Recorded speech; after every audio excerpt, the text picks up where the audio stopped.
ये देखिए अब, तो फर्स्ट है जी मेरे पास डायमेंशनल वेरिएबल्स कौन से होते हैं, डायमेंशनल वेरिएबल्स, ठीक है, डायमेंशनल है और वेरिएबल्स भी हैं। इट मीन्स ऐसी क्वांटिटीज होंगी जिनके डायमेंशंस भी हैं और उनकी वेरिएबल वैल्यूज भी होती हैं, ठीक है, मतलब वैल्यूज भी उनकी वेरी कर सकती हैं और उनके डायमेंशंस भी होते हैं। अब देखो कैसा सिंपल है, स्पीड है, वेलोसिटी है, एक्सेलरेशन है, फोर्स है, एरिया है, वॉल्यूम है, ये सभी क्या हैं, डायमेंशनल वेरिएबल्स ही हैं।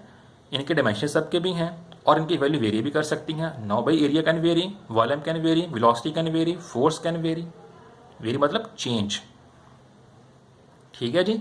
तो ये आपका फर्स्ट हो गया। अब सेकंड आइए डायमेंशन लेस वेरिएबल, जो मैंने ऊपर भी बात की थी कि एंगल थीटा जो है वो डायमेंशन लेस वेरिएबल है। कैसे, अब ये वो क्वांटिटीज हैं जिनके डायमेंशंस नहीं होते बट इनकी वैल्यूज वेरी करती हैं, that's why they are called dimensionless variables. अब ये कैसे हैं, आप कहोगे सर इनके डायमेंशंस कैसे हैं। अभी आपने ऊपर किया एंगल, एंगल का हमारा आंसर क्या आया था, 0, m0 l0 t0, no dimensions, that is why they are called dimensionless variables. Clear हुआ। थर्ड पॉइंट है डायमेंशनल कांस्टेंट्स कौन से होते हैं, डायमेंशनल कांस्टेंट्स।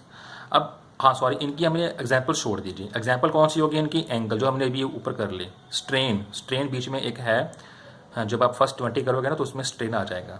स्ट्रेन का भी कोई डायमेंशन फॉर्मूला नहीं होता। साइन थीटा, कॉस थीटा, जो भी हमारे पास ट्रिग्नोमेट्रिक रेशियोज होती हैं उनका भी कोई डायमेंशनल फार्मूला नहीं होता, ठीक है। तो थर्ड अब आगे हमारे पास है डायमेंशनल कांस्टेंट्स कौन से होते हैं। ये हमारे पास वो फिजिकल क्वांटिटीज हैं जिनके डायमेंशंस तो होते हैं बट उनकी वैल्यूज कांस्टेंट होती है, ठीक है। कभी न कभी किसी रिलेशन में उसकी वैल्यू कांस्टेंट रही होगी बट फिर भी उनके डायमेंशंस होते हैं।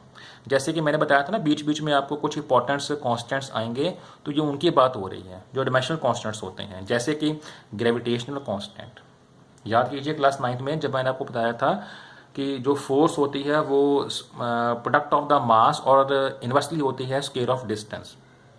तो F is equal to G m1 m2 by r square, आपने याद किया होगा। तो वहां पर G क्या था, कैपिटल G आपका था ग्रेविटेशनल कांस्टेंट, तो ये वही कांस्टेंट है।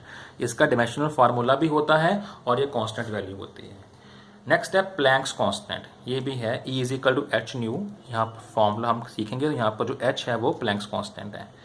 नेक्स्ट है speed of light in vacuum, कि जब कभी वैक्यूम होता है, वैक्यूम मतलब फ्री फ्रॉम, जिसमें एयर नहीं होता उसे वैक्यूम बोलते हैं, तो वहां पर जो लाइट्स की स्पीड है जो ट्रेवल करती है वो भी कांस्टेंट होती है, 3 × 10⁸ मीटर पर सेकेंड, तो उसको भी डायमेंशनल कांस्टेंट में ही हम काउंट करेंगे। तीनों पॉइंट क्लियर हैं, dimensional variables, dimension less variables और डायमेंशनल कांस्टेंट्स। अब फोर्थ करेंगे डायमेंशन लेस कांस्टेंट्स पढ़ेंगे, ये कौन से होते हैं। अब ये वो हमारे पास फिजिकल क्वांटिटीज हैं जिनका डायमेंशन नहीं होता। जो यहाँ पर जो वर्ड ना लेस आ गया, इट मीन्स उसमें डायमेंशन है ही नहीं है, बट फिर भी उसके यहाँ पर कांस्टेंट वैल्यूज होती हैं।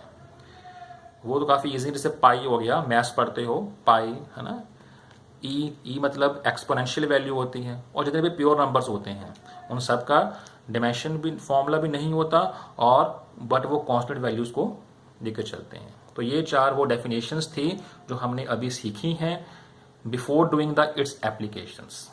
अब आपको मैं करवाऊंगा इसकी फर्स्ट एप्लीकेशन जिसको आप सीखना चाहते हो, वो है conversion of one system of units into another, ठीक है। बट उसको करने से पहले बेटा आपको पता होना चाहिए कि फार्मूला क्या होता है जो आपने अप्लाई करना है वन सिस्टम के यूनिट को सेकंड सिस्टम ऑफ यूनिट में चेंज करने के लिए, ठीक है। अगर आपको वो फॉर्मूला आता होगा तभी आप कर सकते हो। अब देखो, फॉर्मूला सीखने के लिए आपको ये पता है कि x होता है एन यू के इक्वल, पीछे पढ़ा था हमने, x is equal to n u. याद करिए, x है फिजिकल क्वांटिटी, n है न्यूमेरिकल वैल्यू और u है उसका यूनिट, ठीक है। अब u उसका यूनिट है, n उसकी न्यूमेरिकल वैल्यू है और x उसकी फिजिकल क्वांटिटी है। तो अब हमने उसी फिजिकल क्वांटिटी के यूनिट्स को एक फॉर्म से सेकंड फॉर्म में चेंज करके बताएंगे आपको भी उसका फॉर्मूला क्या बन सकता है। Let us say a physical quantity has fundamental units as m1, l1 और t1। बिल्कुल बेटा, कोई क्वांटिटी है, कुछ उसका मास होगा, कुछ उसकी लेंथ है, कुछ उसका टाइम है, तो उसको हमने m1, l1 और t1 से बता दिया आपको इन वन सिस्टम, यानी कि एक सिस्टम है। मे बी वो ऐसा ही होगा, CGS है, FPS है, MKS है, कुछ भी हो सकता है। And n1 must be the numerical value of the physical quantity, और उस क्वांटिटी की जो न्यूमेरिकल वैल्यू है वो n1 होगी। And let a b c be the dimensions of m1 l1 and t1। अब अगर मेरे पास कुछ उसके यूनिट्स हैं तो उसकी कुछ पावर्स भी होंगी, तभी तो मैं कहूँगा ना कि वो डायमेंशनल फार्मूला बन रहा है। ठीक है, तो उसको लिखते हैं जी। अब पता है आपको फॉर्मूला आपका था x is equal to n u, तो इसी फार्मूले के अकॉर्डिंग आप फ्रेम करिए। x आपका सेम रहेगा क्योंकि वो क्वांटिटी है, वो कभी चेंज नहीं होती। फर्स्ट में मैंने लिया है n1 लिया न्यूमेरिकल वैल्यू, n1 आ गई। अब मैं आगे ले रहा हूँ जी उसकी जो यूनिट्स हैं, m1 का यूनिट a आ गया, l1 का यूनिट b आ गया और t1 का यूनिट c आ गया, क्योंकि मैंने a b सी उसकी पावर्स ली हुई हैं। ठीक है जी, तो ये बरोबर है जी। ये x is equal to n u चल रहे हैं, n1 u numerical value first की आ गई, और यहाँ पर u को यूनिट को ही मैंने उसके मास लेंथ टाइम में कन्वर्ट करके उसके पावर्स बता दी हैं। ना मुझे पता है m1 l1 t1 क्या है, ना मुझे पता है abc क्या है, बस जस्ट लिख दिया उसको। ठीक है, अब देखिए आगे ऐसे ही हम अगर हमने एक सिस्टम से सेकंड सिस्टम में जाना है तो ऑब्वियस बात है मुझे अब मास लेंथ टाइम को चेंज करना पड़ेगा, पावर भी उसकी वो तो सेम रहेगी। तो similarly some physical quantity in other system units वो क्या बन सकता है। अब जो क्वांटिटी है बच्चे वो तो सेम रहनी है, वो चेंज थोड़ा होनी है।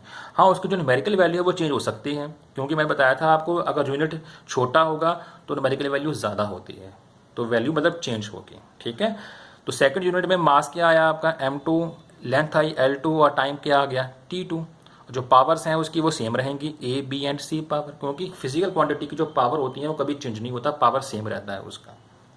ठीक है, तो ये बन गया नंबर 1, तो ये बन गया नंबर 2।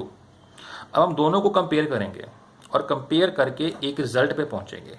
ठीक है, अब देखो जो इसके LHS है वो दोनों का सेम है, इट मीन्स जो उसका RHS उसको हम कंपेयर कर देंगे। ये जो उसका RHS का फर्स्ट पार्ट है उसको यहाँ लिख दीजिए, n1 m1 के पावर a, l1 के पावर b, t1 के पावर c, और जो यहाँ आ रहा है n2 उसको यहाँ लिख दीजिए, m2 के पावर a, l2 के पावर b और t2 के पावर c। अब इसको बनाइए सब्जेक्ट, इसको इधर लिखिए और इसको इधर लिख दीजिए। अब देखो n2 यहाँ पर आ गया, m2 के पावर a, l2 के पावर b, t2 के पावर c, और ये बन जाएगा आपको इधर लगा इसको n1 m1 के पावर a, l1 के पावर b और t1 के पावर c। ये बन गया n2 is equal to n1 same रहा, इसको ऊपर रखा, इसको नीचे डिवाइड कर दिया, क्योंकि जब जो इधर मल्टीप्लाई में होता है वो नीचे आकर डिवाइड हो जाता है। अब देखो ये n2 सेम रहा, ये भी n1 सेम रहा। अब देखो ध्यान से, ये भी पावर a, ये भी पावर a, तो क्यों ना मैं m1 और m2 को कंबाइन करके होल पावर a कर दूं। तो क्या किया मैंने, m1 बाय m2 सेम रखा और होल पावर a कर दिया। यहाँ भी ऐसे किया मैंने, L1 और L2 को सेम रखा, डिवाइड करके होल पावर b कर दिया। यहाँ भी ऐसे किया, T1 by T2 whole power c कर दिया। लो जी, ये आपका फॉर्मूला रेडी है अब, जिसको आप यूज करोगे conversion of one system into another को प्रूफ करने के लिए। n2 is equal to n1 m1 bye m2 की power a, L1 bye L2 की पावर b और T1 बाय T2 की पावर c।